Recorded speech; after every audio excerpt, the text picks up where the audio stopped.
গতকালই ভোটের ফল বেরিয়েছে আর আজই বেলেঘাটায় এক তৃণমূল কর্মীর অস্বাভাবিক মৃত্যুর অভিযোগ। অজ্ঞাত পরিচয়ে দুষ্কৃতীদের বিরুদ্ধে মারধরের অভিযোগ করেছে পরিবার। হাসপাতালে নিয়ে গেলে ওই তৃণমূল কর্মীকে মৃত বলে ঘোষণা করেন চিকিৎসকরা। বেলেঘাটায় পুলিশে অভিযোগ দায়ের করেছে পরিবার।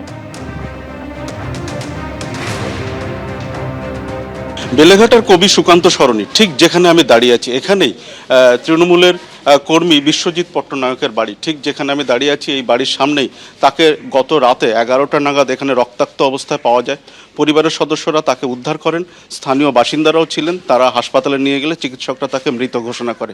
যেমনটা পরিবারের পরিজনরা জানাচ্ছেন এবং স্থানীয় বাসিন্দারা জানাচ্ছেন, রাত্রি 10:30 নাগাদ তাকে ফোন করেন কয়েকজন এবং বারবার তার কাছে ফোন আসতে থাকে এবং তারপর তিনি যখন বাড়ির বাইরে বেরোন, একেবারে বাড়ির সামনেই তাকে বেধড়ক মারধর করা হয় এবং উত্তেজিত জনতা ছিল, বেশ কয়েকজন ছিল। কতজন ছিল?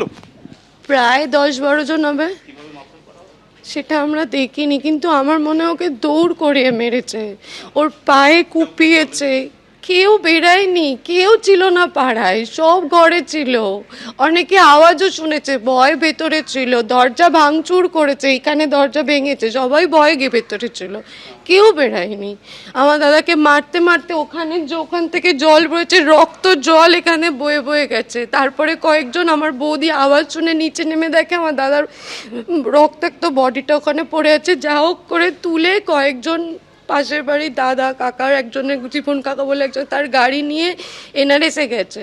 এনআরএস দিয়ে কিছু অক্সিজেন বা পালস ছিল না, তখনও কম পালস ছিল, অনেকগুলো অনেক। ওরা তারপরে বলল যে আপনারা অন্য জায়গায়, ওনার ভেন্টিলেশন দরকার, আমাদের এখানে ভেন্টিলেশনের কোনো নেই।